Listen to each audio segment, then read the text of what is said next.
Welcome back to our second episode of um, being radicals, being against racism. So welcome back to Racism Access Denied, the RAD podcast. Glad to have you here this October 10th evening. I am one half of this dynamic team. My name is Larry Jefferson, and I am glad to be here today. Representing Oak Cliff. You didn't say it today, man. I ain't have to say it today, man. Hey, Dantrayl Smith, glad to be here. Super excited about the topic. And man, I cannot wait to dive in today. But previous episode, if you didn't have the opportunity to tune in with us, Larry and I gave a sneak peek at all of the episodes that we'll be doing for this semester. And so you definitely want to tune in. We have some very special guests lined up for you, some experts in so many different fields. And so you can always tune in to our YouTube channel, RAD Podcast, on YouTube, and check us out. And then also you can check us out on iHeartRadio. You can check us out on Amazon Music, so forth and so on. And so different audio platforms where you can check us out to listen to previous episodes. Absolutely.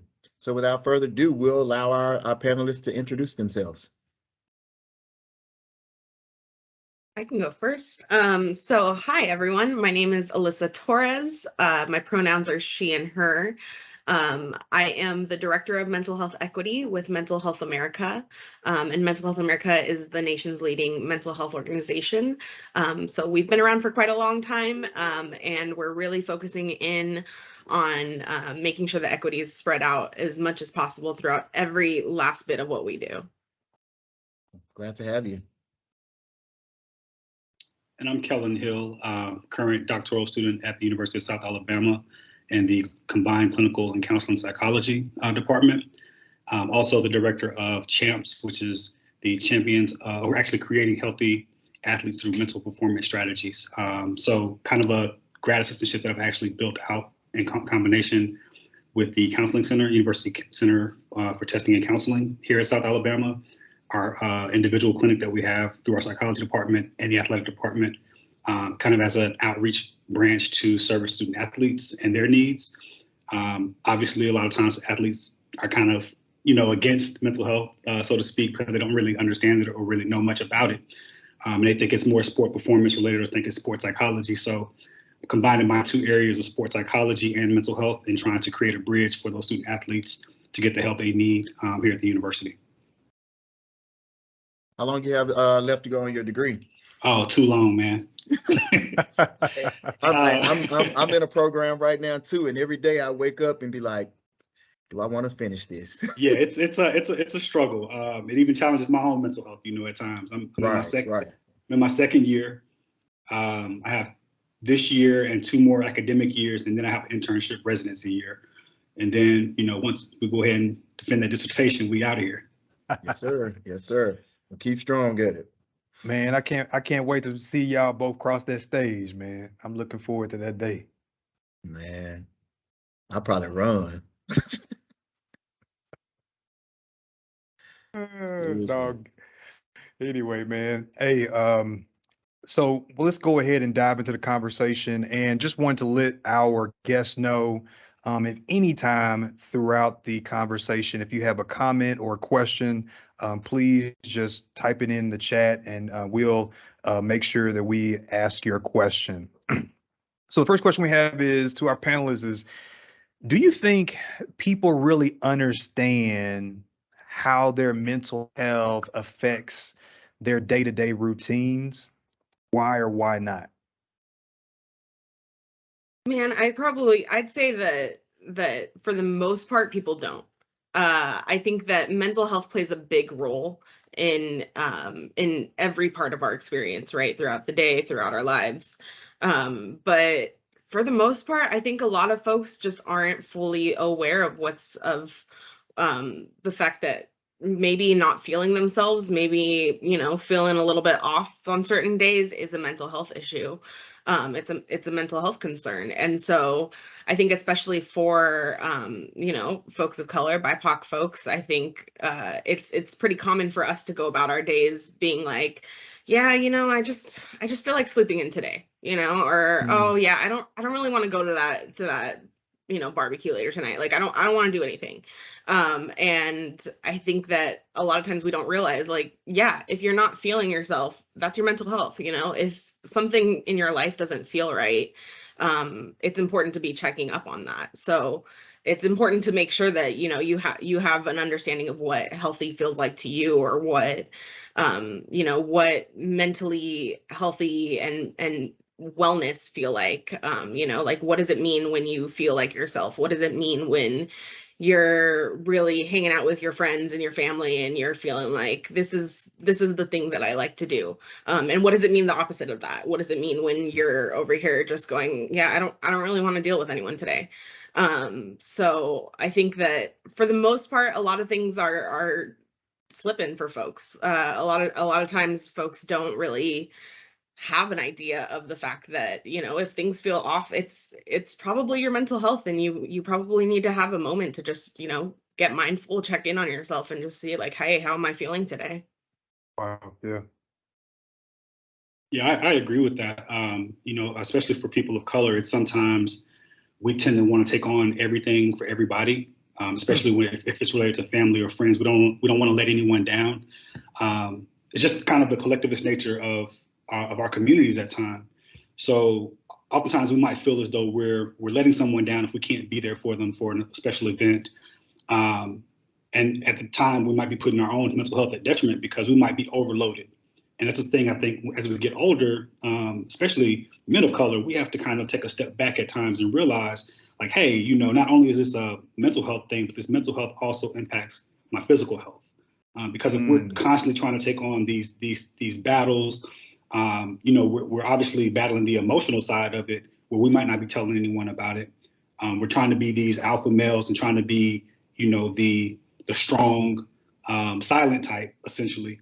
That can kind of impact the physical health, and then we can't be there for anybody because we haven't been able to have the discourse about mental health. We haven't been able to talk to and process the things that we're facing. I know sometimes, especially when we're younger, we have the energy to take on those things, right? And you see it all the time. People say, "Oh, that person they had a mental breakdown," but nobody really knows what a mental breakdown is. It's just your mind being tired. Your mind is exhausted because you've been going nonstop. Think about how many times you were in college and you were like, well, I'll pull an all-nighter for this exam.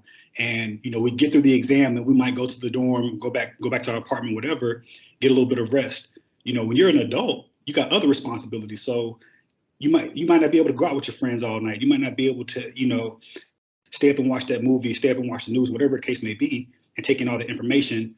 And then, your body, because your mind is trying to process these things. And as we get older, our energy levels go down. So we have to use more of our mind. And that mind is trying to overcompensate for the physical that we can no longer do. Ooh, Damn, okay. Is that why I'm so tired? Right. You know what I mean? Wow. Thank y'all both for that. So as we continue, how does society view mental health and personal health differently? So I have almost a 3-point question, but that's the first part of it. I think the difference is you can see one, but you can't see the other until the other is very severe, right? Think about how many times we say, this person's getting on my nerves, but what nerve are they actually getting on? Is it causing you anxiety? Is it causing you further depression? Is it causing something traumatic? We don't know what that nerve is because it's not a seen thing. Whereas if I go and break my ankle or break my arm, the bone might be sticking out. I might not be able to use it like physically. So there's something the doctor can say, okay, there's the physical pain, there's a physical scar that we can go and try to patch up. Whereas the mental side is a lot of it is we're trying to push through it, trying to persevere because it's something that somebody can't see.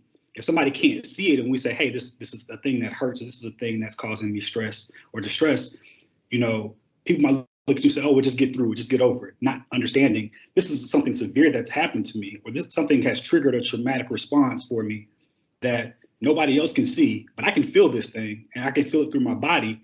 But because it's no physical response to it, unless we see somebody shaking or, having a mental episode, so to speak, we might not view it as like as something that's severe. And internally, I think a lot of times people just try to take those things that are severe and not even show the symptoms of them, right? Because mental health is seen as a weakness in some cultures, in some aspects. We try to hold on to not showing any signs or symptoms at all of it, where there might be things that might be manifesting. There are many things that can manifest a mental health episode that doesn't look like something you might see on TV. It could be something as simple as a day-to-day thing that we might say, oh, that's just who that person is, not realizing they're going through their own mental health crisis individually, but they're not going to speak up about it. So I think that's where the mental and the physical health kind of has an issue. It doesn't really correlate with each other.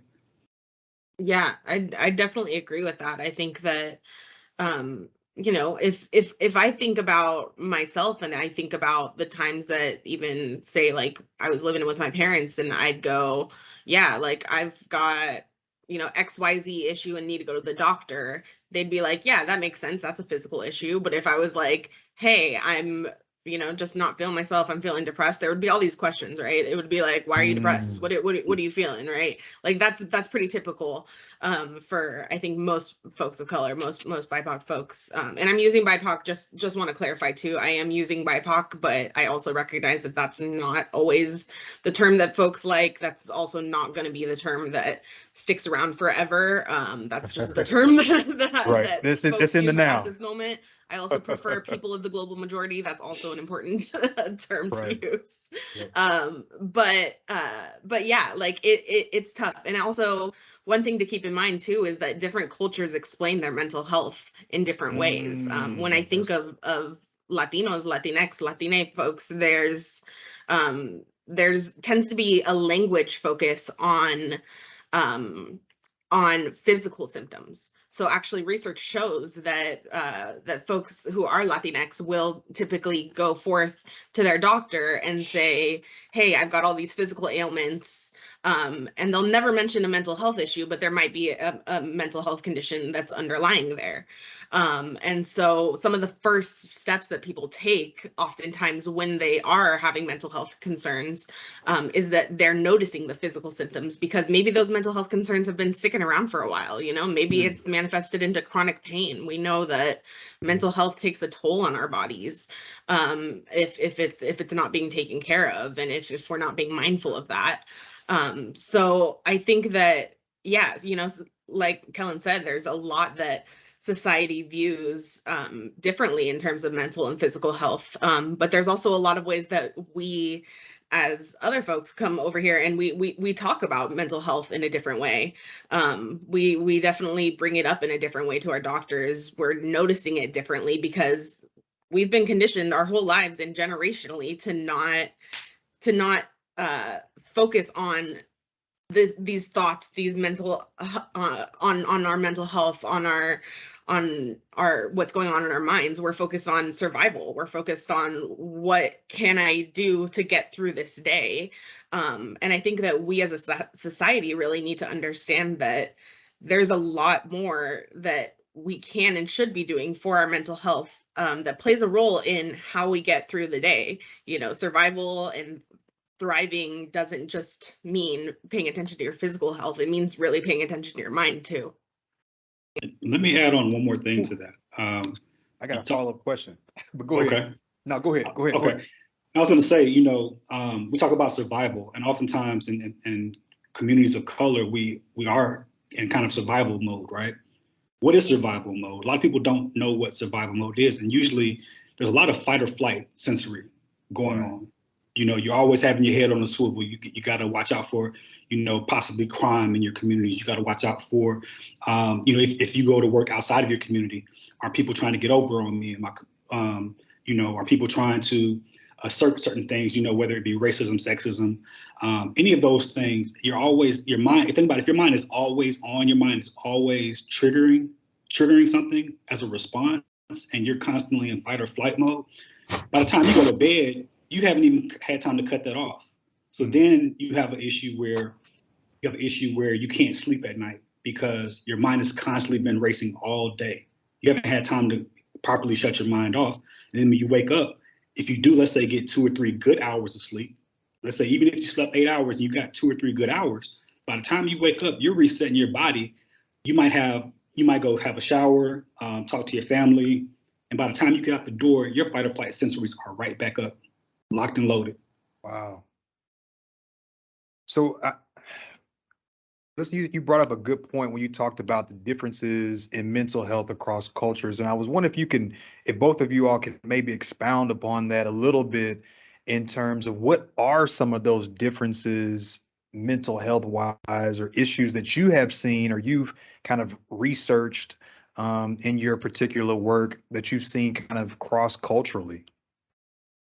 Yeah, so actually I've done a lot of research on that this year in particular, in order to really split up this idea of what it means to be people of color, what it means to be BIPOC folks, because I think a lot of times when we talk about the mental health of BIPOC folks, we tend to talk about it as a monolith, as if all of us from all these amazing different cultures throughout the world and all of these different backgrounds and experiences somehow all have the same experience, which, as we know, obviously is not true. Even if you're an identical twin, you're not going to have the same experience as the person next to you. So in terms of I'm going to go into a few things because there are several things that do overlap, and I'll say these first, with the caveat that, again, people are not a monolith. People are not the same across cultures, but there are overlaps, because what we see with a lot of BIPOC cultures is that people come from these are collectivist cultures for the most part, and collectivist culture means that there is a focus on this interdependence and interreliance, and connection between everyone within the community, and the fact that my health and my wellness is vital to our community as a whole. So with collectivist cultures, and like I said, most BIPOC cultures tend to be collectivist. There's a lot of things that come up, like, for example, shame can come up a lot for folks, right? There's this big internal stigma, and I'm sure every one of us here has seen it in our own lives, and if not out in our communities as well, in other ways. But there's this big stigma that if I go get mental health support, it's shameful. If I say that I'm dealing with something in my mind, it makes me sound like I'm crazy, which we know that that's not true, but that's the belief that a lot of our cultures have been following for many years. And that really comes back to that need for survival, that need to focus on, what physically can we focus on before we even consider what my mind is thinking about. A lot of our ancestors have really had to be resilient through Right. no fault of their own, but they've had to be resilient, and Yeah. that's really led to that survival culture. So shame is one of them. Another thing that tends to be pretty common is not an issue per se, but actually a protective factor, actually something that might be helpful for folks, is that a lot of times we tend to come from intergenerational households. We come from strong communities. We come from families or friends or communities that we feel connected to. So there's a lot of talking that goes on in that. And it might not be about our mental health, but our mental health has ways to sneak in there at times, right? If I'm coming home from my day at work and I happen to also live with my grandma, I might unload on her. And that's venting. That's a mental health coping skill. People don't think about that because that's just ingrained in our daily lives. But there's other types of protective factors for folks too. There's religion, depending on the cultural group. Religion can really play a big role in what can be helpful for folks. other things like, you know, traditional healing practices. If you're Indigenous, you might focus in on healing circles, or you might have a healer in your community. If you're Muslim, for example, you might go to your imam for some counseling support, or for some talk. So there's a lot of different ways that we also have a lot of strengths that show up for us across different cultures. And, you know, along with shame, along with, you know, financial struggles can be a big issue. We can have issues with getting the right kind of support. And there's a lot of issues also with feeling supported and feeling represented by your providers. I don't know how many of us have gone to the provider and been like, you don't look like me. You don't have a clue what I'm talking about. You know, if I tell you that something's going on with me and you just go, okay, go see this therapist. Okay, well, what therapist are you referring to me to? Right? Yeah. Your therapist is white, and, you know, whatever other identity that maybe I don't identify with, and that person doesn't fit with me. And even, heck, I've been to a Latina therapist that I was like, you don't understand my background at all. And that's totally valid. You know, I grew up as I say, I'm like 1.5 generation, because my dad was here, but like his siblings weren't born here. But like, I have a different experience because I was raised in the US, and my parents were raised in the US. And so I'd gone to a therapist before who was like, oh, you know, when your mom does this traditional thing and that traditional thing and that traditional thing. And I was like, she doesn't do that for me. Actually, I have a very different experience than you. So representation matters for our providers. It really matters in the research that they're getting, in the screenings that they're using. So all of those play a big factor into how we, as people of color, tend to go toward mental health resources. Yeah, I totally agree with that. And I'll flip it and kind of go with some of the weaknesses of things that the same strengths could also be weaknesses, right? You know, I know for myself, when I decided, hey, I want to go be a psychologist, I looked at the numbers. The numbers were 0.6% of African-American men were licensed psychologists in this country. Wow. Out of thousands of psychologists, right? Wow. Say the number again. I want to make sure our listeners get it. So 0.6% of licensed psychologists. This doesn't include therapists and counselors. And that number is about, I think, 1.3 or 1.4% African-American men. But think about that, out of thousands of counselors across the country. Wow. Thousands, you might have a couple of hundred Dang. that are African-American men, right? So if we're telling Black men specifically, hey, go seek a counselor, go to counseling. Let's say, for instance, their issue is with a woman. They probably don't want to go see a woman psychologist or counselor, you know, because that's going to be something that's going to trigger them. And maybe there could be some level of healing for them in that process for some, but it won't be that way for all. Because there could still be some hesitancy as far as, oh, this person is going to end up treating me the way my mother treated me, treating me the way my wife is treating me. So it's very important to identify a mental health professional who, number one, can identify with the things you're going through. And again, they don't have to necessarily look like you, but they have to understand. Mm-hmm. And a large part of it is they're trying to incorporate a lot of multicultural counseling and therapy courses within programs. And sometimes, you know, the people I see who are not BIPOC people, you know, they kind of hesitate a little bit because they're like, I don't want to say the wrong thing. I don't want to be offensive towards my patients. But one thing Alyssa was talking about was, you know, that venting portion, right? So we've all done it. We've all gone home and vented to our parents or our siblings, but we oftentimes don't look at the impact or toll that might take on them. Yeah. From their mental health perspective, right? So it's something that we don't talk about a lot because in our generation, or I say generations before us, they kind of just had to go deal with things and they kind of balled it up. And think about how many times your parents might have been sick or, you know, something was going on financially in the household and they were, oh, don't worry about it. We don't want to burden you with that. That's them as parents trying to protect your mental health as a child because they don't want you worried about it because it's going to create anxiety for you.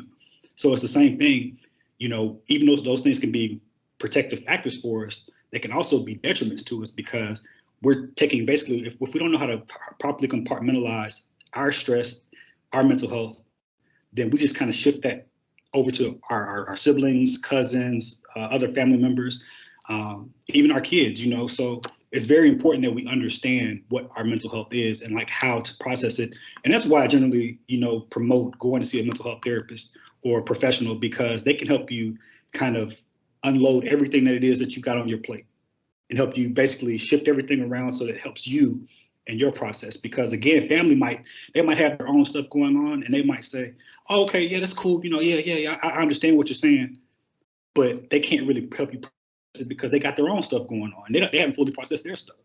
Right. So it's many protective factors within, especially being in the collectivist culture.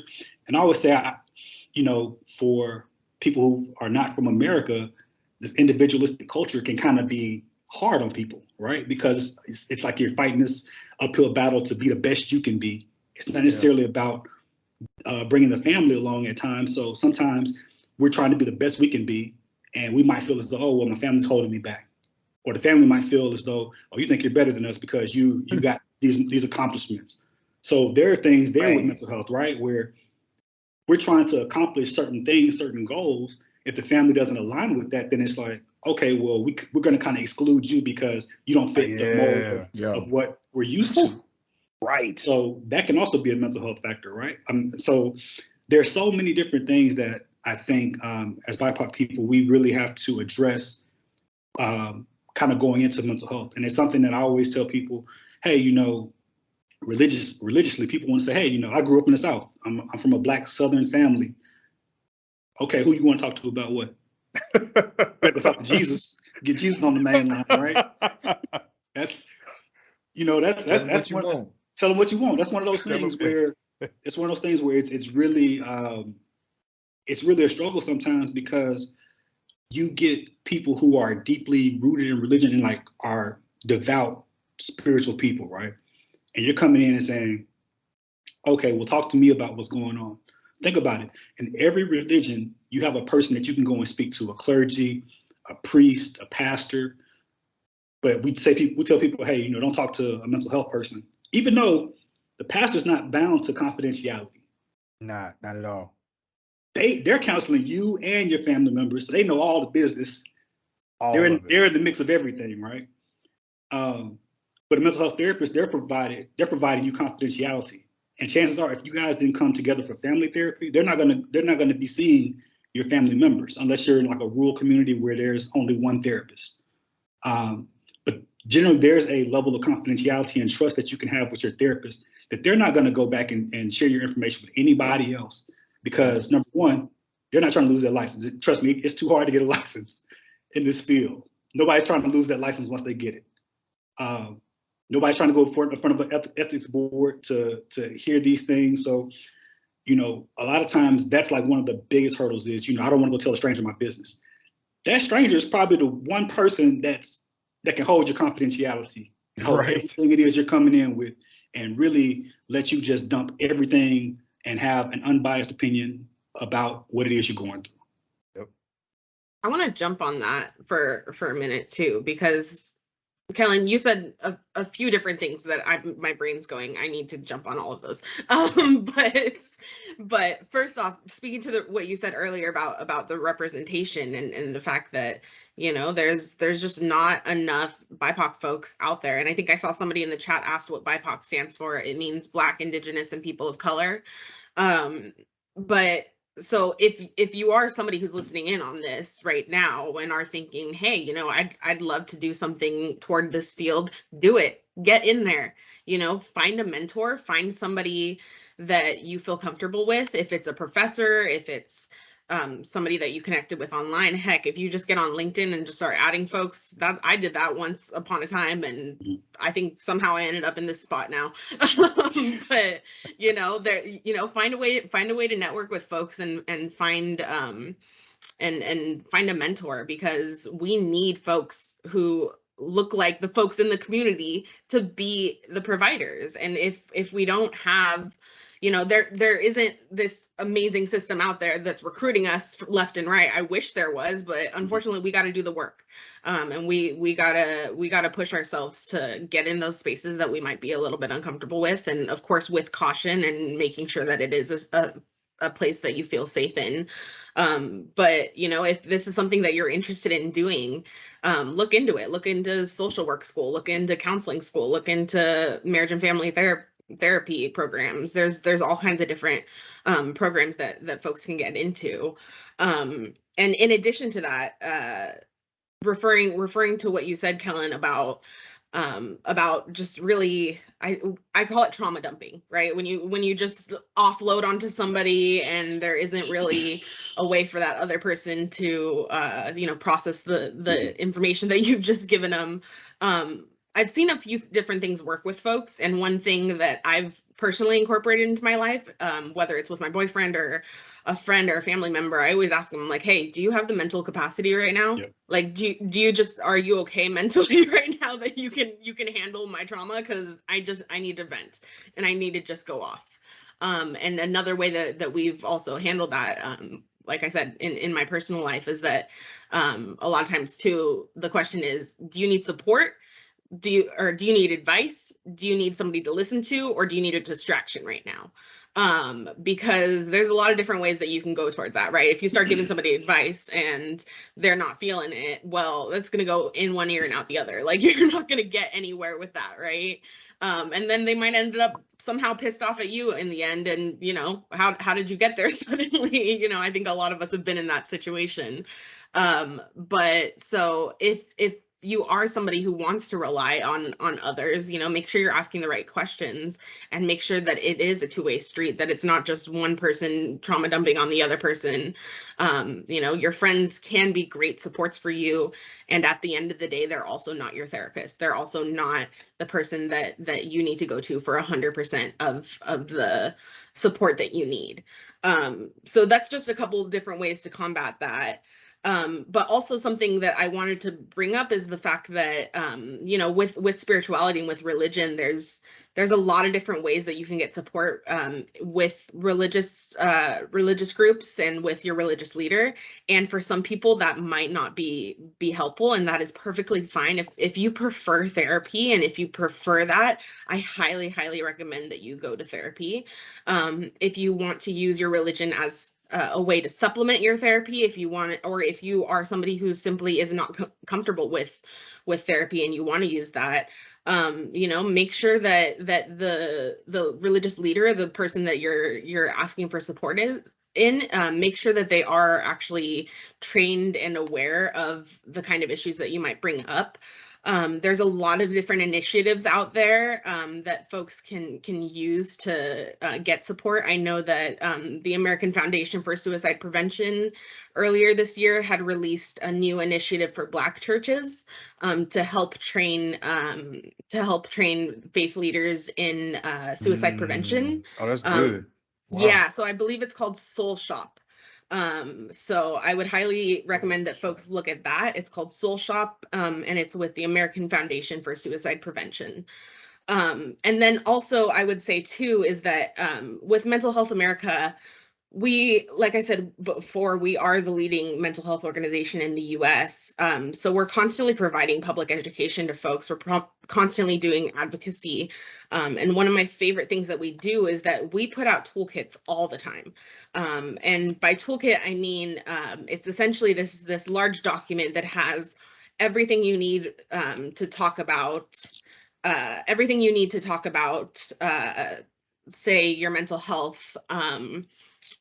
So for example, for May is Mental Health Month, we put out a toolkit that's all about the basics of mental health. It tells you, you know, what do these words mean? What are these different providers? Where can I go if I want to just check up on my mental health? What are some social media posts that I can put out there? What are some example social media posts I can put out there to let other people know about these services? For July, I put out one for BIPOC Mental Health Month, and it specifically splits all BIPOC into 6 different cultural categories. And within those, there's culture-specific resources, culture-specific historical context, beliefs, calls to action, as well as there's posts for, like I said, example posts for awareness, sharing statistics or sharing protective factors, things like that. We put one out for workplaces. We put one out for back to school. So we've got a lot of those. So I highly recommend that folks check them out. MHA National is our website. That's MHANATIONAL.org. So mhanational.org is our website, and that's a really great place for folks to look for if they want to get support for themselves or someone else, or if they're looking to provide resources to maybe their faith leaders or other community leaders in their area. Thank you. So moving forward, we talked about how much confidentiality means, especially to people of color. How do y'all feel, or what do you feel is the best process of addressing your supervisors or your employers when you have mental health issues? And do you recommend it, or how should someone go about doing that? Go ahead. Kellen, you want to take it first? Go ahead. That's a good question. I'm laughing because I always say honesty is the best policy, but sometimes honesty needs to be kept in your pocket. And I only say that if your situation is severe enough to the point to where it's going to impact your work, then at that point, I think you should talk to your HR person before you talk to your supervisor about what accommodations might be in place for you as an employee. Because oftentimes, if somebody is not aware, if they're your supervisor, they're not aware of like what, let's say, severe depression is, or they're not aware of what bipolar is, they might look at it and say, oh, I'm always expecting you to have a bipolar episode or be in a manic state, not realizing that bipolar can be manic or it can be depressive. Wow. And there are two different types of bipolar, right? So there are 5 different stages of bipolar that there could be. If they're not trained on it, or trained what to look for, they might just assume, oh, well, this person's telling me that they're bipolar. I'm going to assume that I'm waiting for them to have a manic episode. So I'm not going to give them any stressful work, which could impact, your opportunity to get promoted because you haven't got any tedious task or any like of the top tasks to do because the supervisor might be concerned that you can't perform to your duties. Same thing with people who have what's formerly called Asperger's or, those who are autistic. You could state, hey, I need these accommodations based upon this diagnosis that I have. That in itself can help you avoid discrimination, but it's also key that if you do disclose those things, that you are also aware of what's going on and how work is being distributed to you. That's why I say, like, sometimes if you're just dealing with, like, let's say mild depression or mild anxiety, I probably wouldn't go tell my supervisor anything like that. But again, if you're dealing with something that's more severe, I would try to set up something with HR to see what type of accommodations they have available for you. And I know a lot of job applications say, oh, if you have one of these disabilities, let us know. Exactly. I can't tell you what to do. I'm a psychologist. I don't give advice. I'm just saying what I do and what I don't do. That's all I can tell you about that. Because I feel like that could be a way that some employers, not all, but some employers might look at that and say, well, okay, if I have these 2 candidates, I have one who might need disability accommodations due to mental health concerns, I might give this job to this other person because I might be overly concerned about this other person's mental health status. Again, that's something, once you get the job, you can have that conversation with HR, and that could be a confidential situation that you and HR have. Love it. Yeah, I definitely would agree with a lot of what you said. I think that it's complicated. It definitely depends on the situation. It depends on the person. It depends on your relationship with your manager, your relationship with your job, how much you want to disclose, what your experience is with HR folks and with, upper management and things like that. I will say that for folks who are, frankly, for folks who aren't white, like you're gonna have a tougher time. That's just plain and simple. That's the barriers that we have to face, unfortunately. And I wish that that wasn't the case, but there will be opportunities in many cases for for self-disclosure, and that's completely up to the individual to choose whether or not that's right for them. I've seen it work out really well. I'll say for my own experience with Mental Health America, we actually we put out information on workplace mental health quite a lot. We have a Bell Seal program that is for specific organizations that are actually really doing well with their mental health in their workplace. We put out a toolkit on workplace mental health just maybe about a month ago. So I'd happily link folks to there as well. But there's And what was that called? You just said. I just want to make sure they get it. so our workplace mental health toolkit. Okay. All Yeah, right. so the And you'll Workplace be Mental Health Toolkit. So folks can find that at, I believe they can go to mhanational.org/workplace. And on that, they can find a variety of resources. And then eventually, I think in there, it also links to the Workplace Toolkit as well as other workplace reports on how many workplaces in the US are doing on their mental health as well. Okay. But there's resources for employers on there. There's resources for employees on how to talk to your boss about that, how to have a more mentally healthy workspace. And I think it really just depends. Like I said, with Mental Health America, because we're running this, we kind of have to be the leaders in it as we're expecting others to do, right? So our whole organization is folks with lived experience from the very top to the very bottom. We're folks with lived experience. We talk about it all the time. There's no week that goes by that somebody isn't in our Slack going, hey, go take a mental health day, or hey, I need to take an hour and a half here to do therapy and just adjust to my day. Like we're real about it. But at the same time, I'm a social worker by trade, so I have seen the ins and out of this nonprofit industrial complex that's out there. And I have seen organizations that don't take it as healthily and as seriously. And I've also seen organizations that might jump on that, and so might jump on it as an opportunity for like Kellen said, giving less work or being discriminative of some sort. So there are ways to get around that, and highly suggest that folks make sure that you're aware of what you want to say, two, that you're aware of what maybe of what the power dynamics are in that organization. You're aware of what the potential downfalls or upsides to it could be.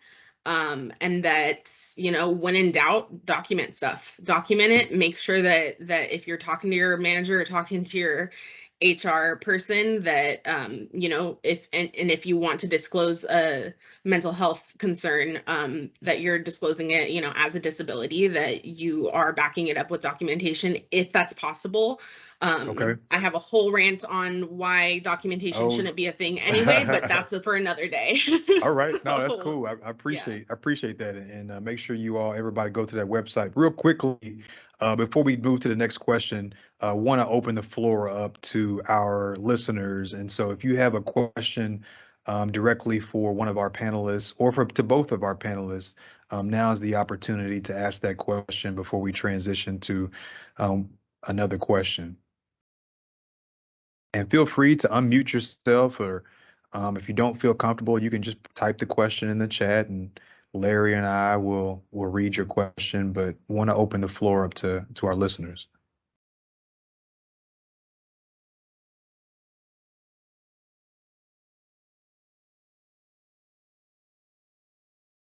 Like Larry says, going once. Twice. All right. So, and if throughout any more of the conversation, if you have some questions that, like I said, just feel free to type them in the chat. But I do want to get to this question because it was one that Larry and I have a conversation about a lot.